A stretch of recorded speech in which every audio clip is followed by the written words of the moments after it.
Assalamualaikum warahmatullahi wabarakatuh. Tetap semangat untuk anak hebat. Gimana kabar kalian hari ini?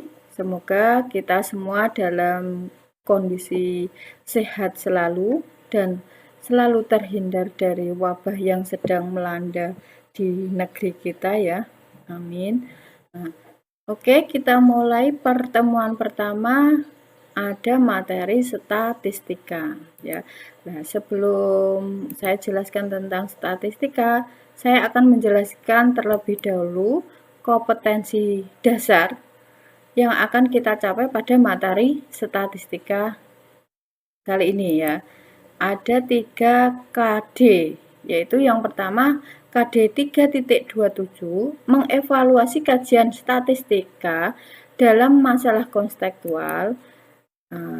Yang kedua ada KD 3.28 menganalisis ukuran pemusatan data tunggal dan data berkelompok. Selanjutnya KD 3.29 menganalisis ukuran penyebaran data tunggal dan data berkelompok. Itu kompetensi pengetahuannya. Sedangkan untuk kompetensi yang harus kita capai pada keterampilannya ada 3 juga. Yang pertama KD 4.27 menyelesaikan masalah konstekstual yang berkaitan dengan kajian statistika dalam masalah konstekstual. Terus KD 4.28 menyelesaikan masalah yang berkaitan dengan ukuran pemusatan data tunggal dan data berkelompok. Yang ketiga KD 4.29 menyelesaikan masalah yang berkaitan dengan ukuran penyebaran data tunggal dan data berkelompok. Itu kompetensi dasar yang ada di materi statistika ya. Kita mulai dari yang pertama ada konsep statistika. Terus yang pertama ada pengertian statistik dan statistika. Mungkin sudah sering kalian ketahui ya, data-data statistik itu biasanya ada di balai desa atau di data di sekolahan juga ada data statistik. Nah, di sini statistik adalah kumpulan data dalam bentuk angka maupun bukan angka yang dapat disusun ke dalam bentuk tabel maupun diagram yang menggambarkan suatu permasalahan tertentu. Terus yang kedua, di sini ada statistika, itu adalah ilmunya, yaitu di sini ilmu pengetahuan yang berhubungan dengan cara penyusunan data, pengolahan dan penganalisisan data serta penyajian data berdasarkan kumpulan dan analisis data yang dilakukan. Nah, bisa membedakan ya antara statistik dan statistika. Kalau statistik itu adalah kumpulan datanya atau data yang sudah dalam bentuk tabel maupun diagram. Tapi kalau statistika itu adalah ilmunya yang akan mempelajari untuk mendapatkan data statistik. Yang kedua di sini ada populasi dan sampel. Populasi ini digunakan biasanya untuk penelitian ya. Populasi adalah keseluruhan data yang akan diteliti. Misalkan kita akan meneliti siswa-siswi yang menyukai mapel matematika. Itu misalkan objeknya adalah seluruh siswa SMK, misalkan gitu ya. Nah, itu populasinya adalah seluruh siswa SMK. Terus yang kedua ada sampel. Sampel itu bagian dari populasi. Misalkan tadi populasinya adalah seluruh siswa SMK. Sampelnya kita ambil misalkan kelas 12 saja. Nah, sampel dari penelitian tersebut adalah kelas 12 saja dari seluruh kelas SMK yang ada. Nah, di sini sampel adalah bagian dari populasi atau bagian dari keseluruhan objek yang akan diteliti. Oke, kita lanjutkan yang B. Yang pertama tadi adalah yang A adalah konsep statistika. Kita lanjutkan yang B, ada penyajian data. Di dalam penyajian data, yang pertama ada penyajian data dalam bentuk diagram. Kita mulai, yang pertama ada diagram batang. Ya. Contohnya, misalkan di sini ada data tentang hasil panen padi di suatu daerah pada tahun 2015 sampai 2020 disajikan dalam bentuk tabel sebagai berikut. Misalkan ini ada data tahun 2015 hasil panennya ada 1000 ton. Terus 2016 ada 2500 ton. 2017 ada 2000 ton, 2018 ada 1500 ton, 2019 ada 3000 ton, 2020 ada 4000 ton. Nah, di sini kita disuruh sajikan data di atas dalam bentuk diagram batang. Yang dinamakan diagram batang itu nanti bentuknya diagram adalah berupa batang-batang.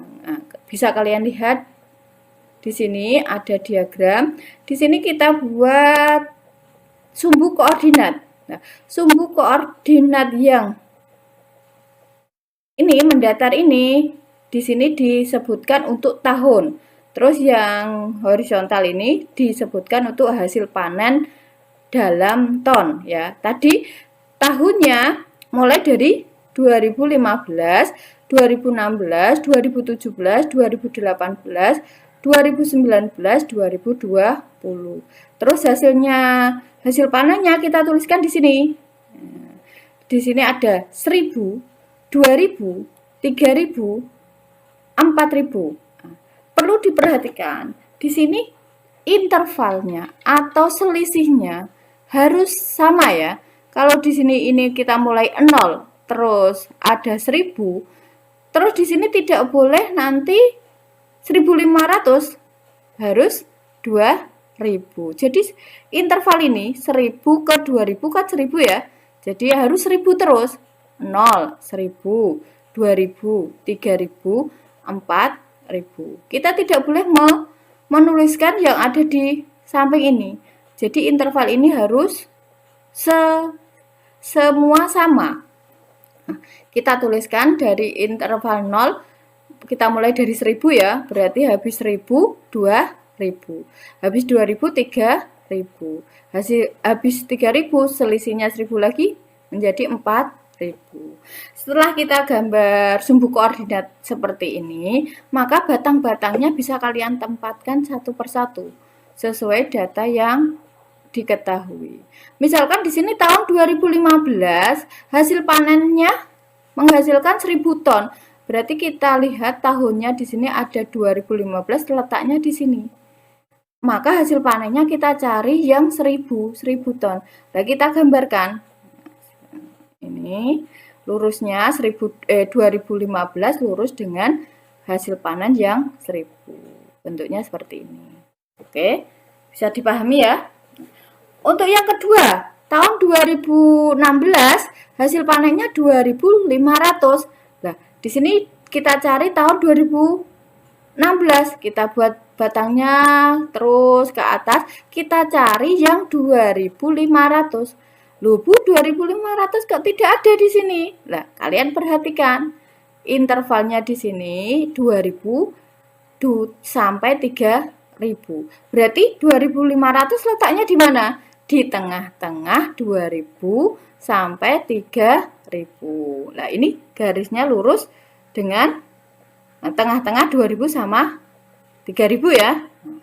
Terus kita buat batangnya. Terus kita lanjut yang 2017. Nah, 2017 hasil panennya di situ diketahui 2000 ton.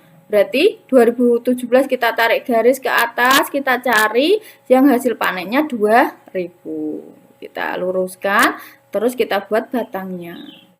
2018 seperti itu juga caranya, 2019 sampai 2020. Itu cara untuk menyelesaikan atau membuat data dalam bentuk tabel menjadi diagram batang.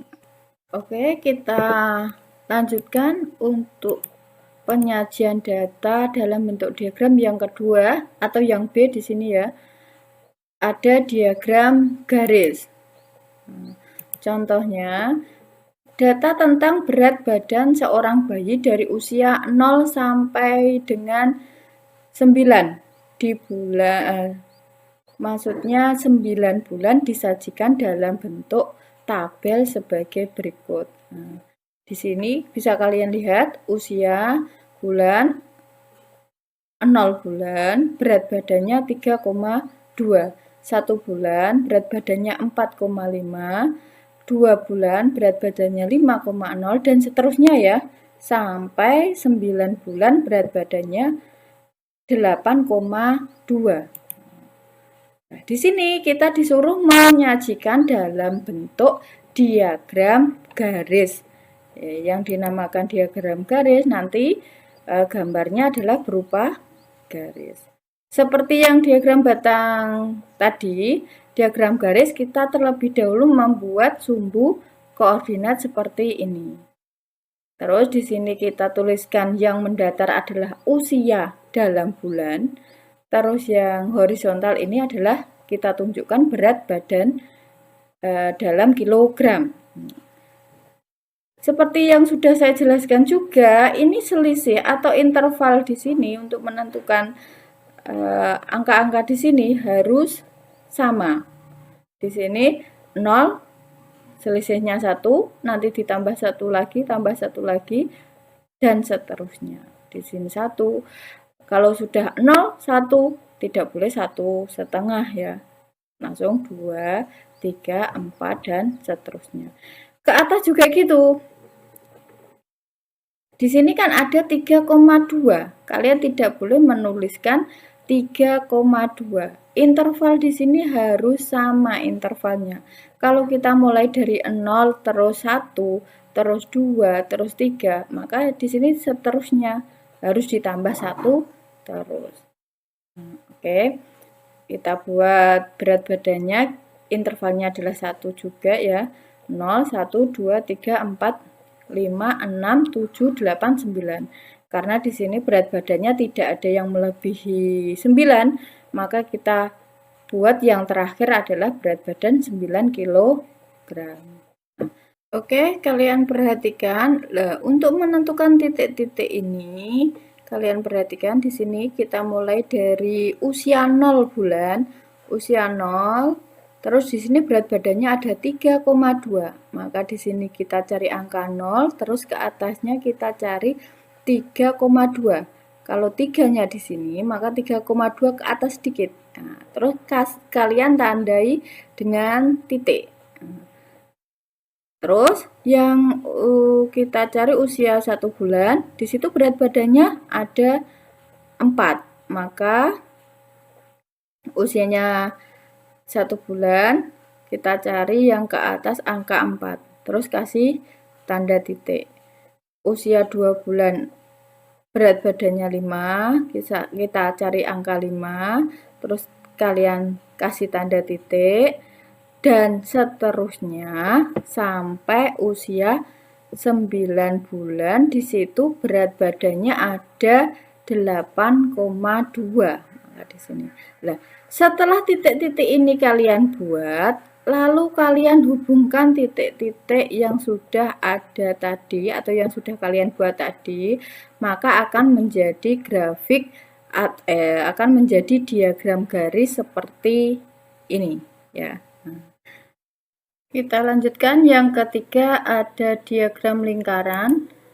Contohnya, diketahui data olahraga yang digemari 40 siswa suatu SMK, yaitu 8 siswa gemar bulu tangkis, 10 siswa gemar voli, 12 siswa gemar sepak bola, 6 siswa gemar basket, dan 4 siswa gemar tenis meja. Buatlah diagram lingkaran berdasarkan data tersebut. Oke, kita mulai penyelesaiannya. Yang pertama kita mulai dari bulu tangkis. Nah, kita cari dulu besar sudut untuk yang gemar bulu tangkis ya. Nah, di situ diketahui yang gemar bulu tangkis ada 8 siswa.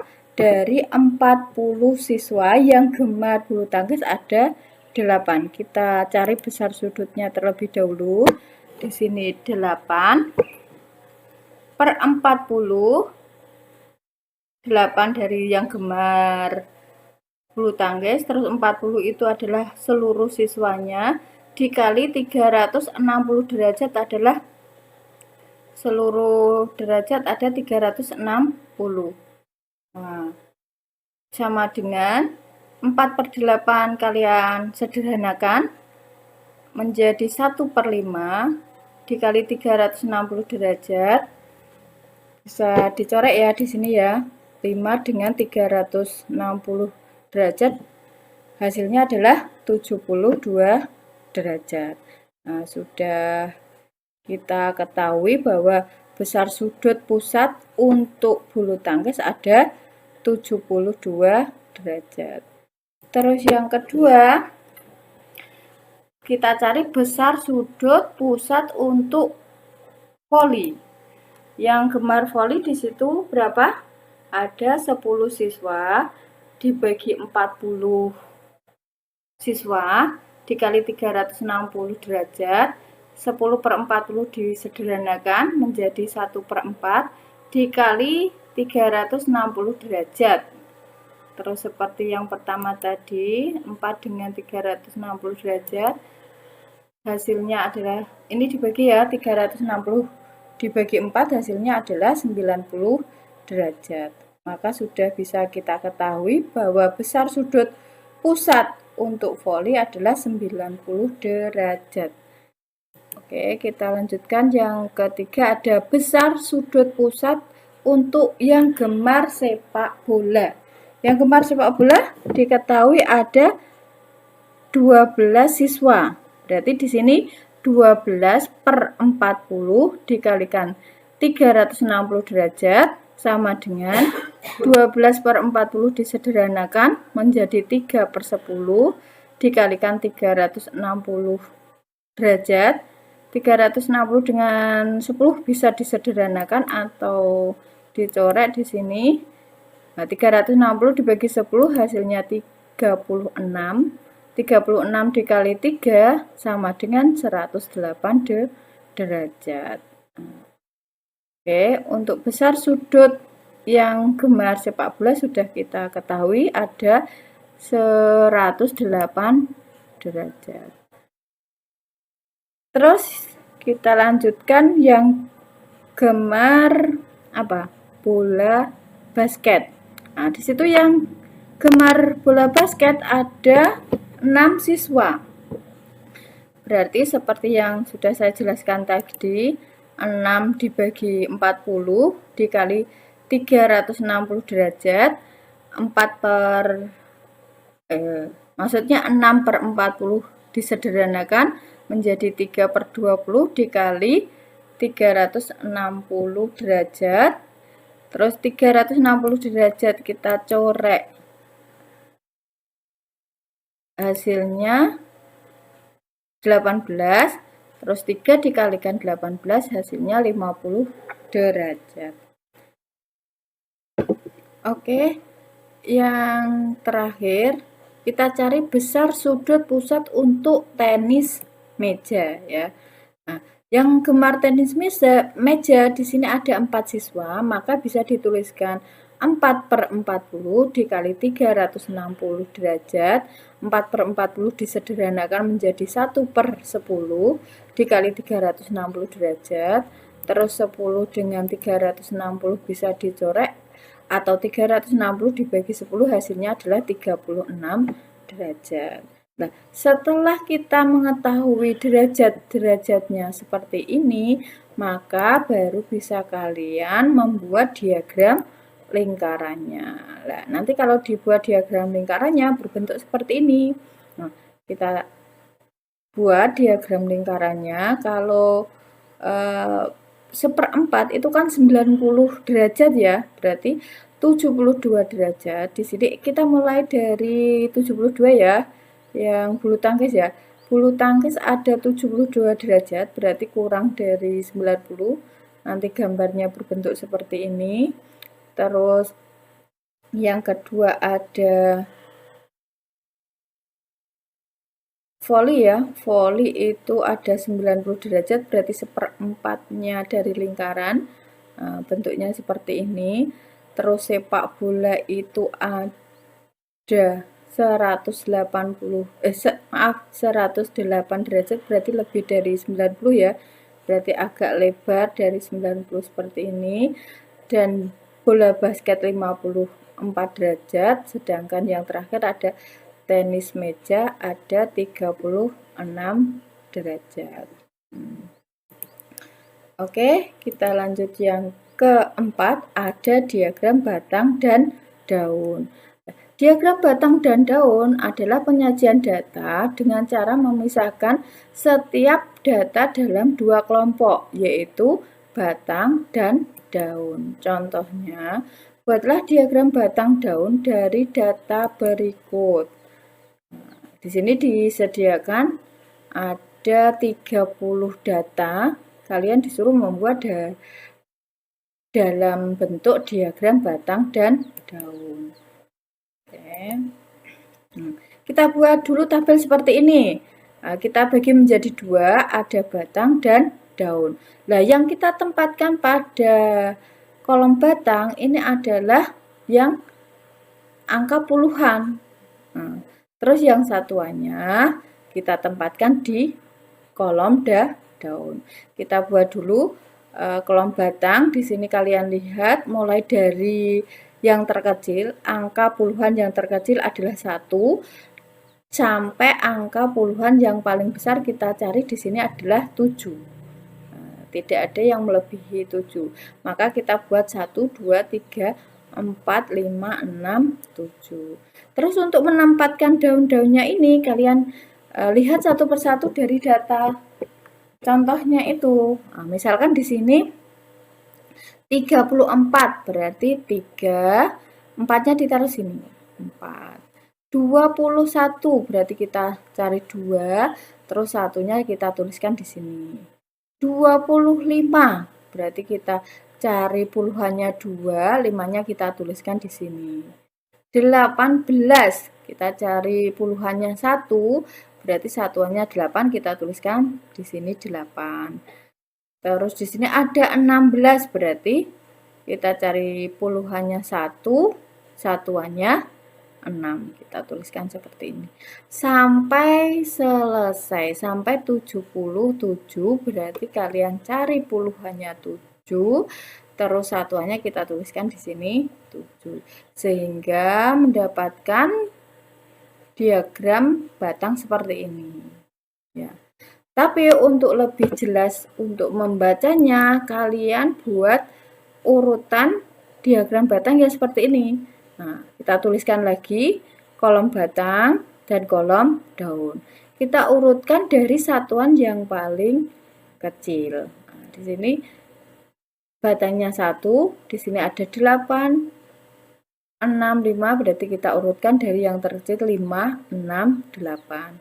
Yang batangnya 2, 5, 1, 5, 0, 9, berarti kita urutkan dari yang terkecil 0, 1, 5, 9, dan seterusnya.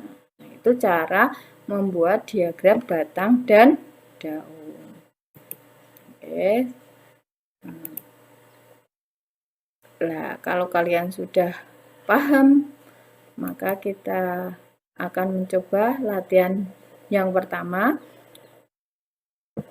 Kerjakan soal-soal berikut dengan tepat. Dari hasil panen perkebunan PT Nusantara selama 1 tahun sebagai berikut.